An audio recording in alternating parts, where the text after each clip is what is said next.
Ed Lavandera, CNN correspondent, has been in Grand Isle, Louisiana since yesterday when this storm first touched down. Ed, what's the situation like now? Hey, Jim. Well, it seems like 24 hours ago when we were talking, I kind of feel like we're back where we started.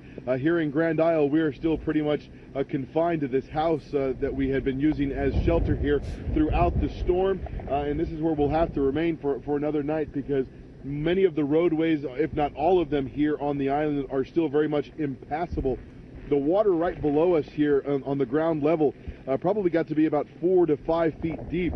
In fact, right over here I can show you, this is where we were, I think, last night when we were talking, Jim. You could see a couple of the lines of the bricks there on the foundation of the home. Well, if you move up above that brick line and then 2 of those panels along the siding there, that's how high the water got to where we were, which covered up this fenced-in area, this metal fencing area. You couldn't even see that. All of this was underwater just a few hours ago. So even though we are still sensing these tropical storm conditions, the heavy winds and the rain bands continue to come through, which is just simply amazing considering that this is where we were 24 hours ago. I've covered many of these storms. Usually it blows through relatively quickly.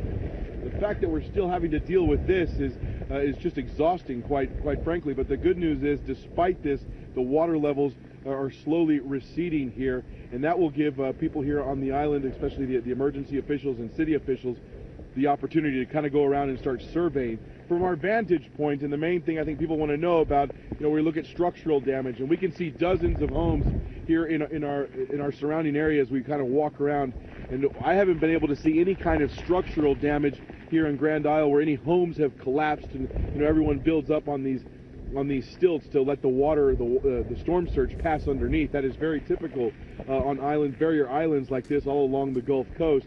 So I haven't seen that structural damage, which is good news. There are several homes that have roof damage, and we have heard reports of that up and down various parts of the island here in Grand Isle. So people will be dealing with that.